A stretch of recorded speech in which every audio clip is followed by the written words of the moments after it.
Welcome to this episode of 60 Second Retail, a BDO podcast keeping you in the know on events and trends in the retail and consumer products industry impacting your bottom line in just a few short minutes. Hello, my name is Natalie Cutler. I'm the national leader of the Retail and Consumer Products Industry Group at BDO USA. Today, we have Michael Rosenthal, who is with our e-commerce implementation group at BDO USA, and he will discuss the rise of social commerce and its impact on the retail landscape. Welcome back to the show, Michael. Thanks. Glad to be here. Great. So, Michael, I recently read an article that said social commerce is expected to surpass $1 trillion by 2025. That's like next year, $1 trillion. So maybe for our listeners that aren't too familiar with this concept, what is social commerce? And what was it born from? How did it come to be? Sure. Yeah. So social commerce is the integration of e-commerce functionality within a social media platform, right? So the ability to purchase from a social media post without leaving that app or platform. Example being a customer can buy directly from their feed. It used to be that if you saw something you were interested in your social, you'd have to sort of link back to the e-commerce store of the brand. And now you can do all of that without leaving the site.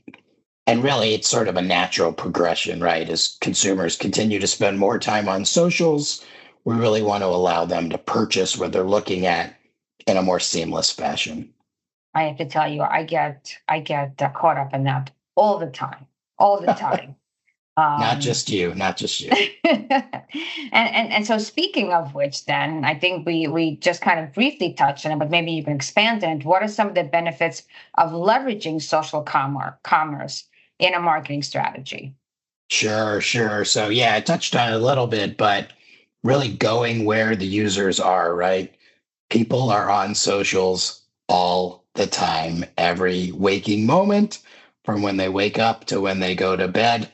You need to provide the commerce functionality where they are. Additionally, sort of the tooling, of the social platforms has really enabled the ability to build high quality visuals and short form videos, right? The little quick video hits that really capture customers' attention. It also allows you to more frequently push content that customers see. Additionally, you can use influencers to drive more engagement. You use a star, people want to be like stars, they want to look like stars, they want to wear what stars wear. And so there's a lot of engagement around that. You can do a lot of things around brand awareness. You can provide a lot of information about your brand. But really sort of the overarching goal here is to be seamless, easy to purchase, and really allow you to convert where the user is. Sounds like a whole nother channel to become omni-channel with. I hope that makes sense. Yeah, oh yes. So there's a lot of social platforms out there right now really competing for the consumer's attention. What do you think is the hottest social platform now? From a social commerce perspective, obviously. And then again, does it differ by generation? I don't think all platforms are created equal. What do you think? Yeah, so strictly speaking from a US vantage point, Facebook, Instagram, and TikTok are clearly sort of the leaders, with TikTok trending towards sort of a younger generation. If you're looking for something hot, there's always sort of new up-and-comers. There's a platform called Lemon8 that's a heavy image social platform, sort of a mashup between Pinterest and Instagram. And its growth has been pretty spectacular over the last year or so. In terms of sort of the bigger players, they all have a large reach.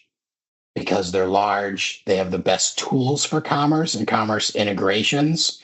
And really, that's what's driving a lot of this. And Gen Z and millennials specifically, are the ones leveraging this the most. And so again, sort of as that demographic gets younger, you're going to see a lot of usage. Interesting. So given this is targeted at the younger generation and they are super tech savvy, I mean, we have babies now on iPhones or on different phones. They know how to swipe the minute they're born.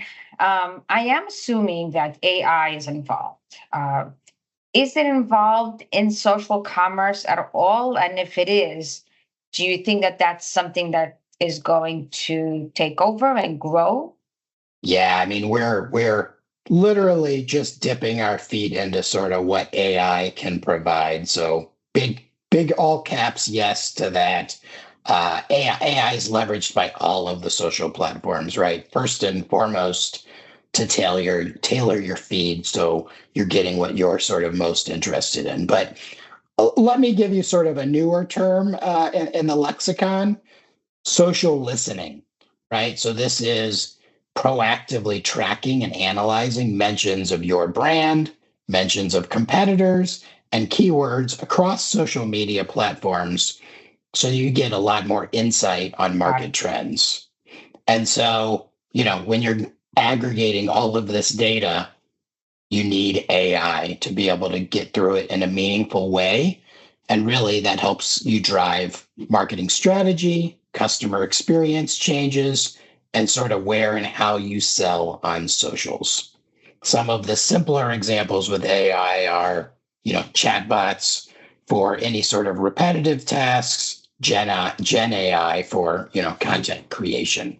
Perfect. Very good. Michael, thank you so much for all of that. And don't forget to add us to your podcast library to keep your finger on the pulse of the retail industry. Have a wonderful day. And that concludes this episode of BDO's 60-Second Retail Podcast. Don't forget to tune in for the next episode.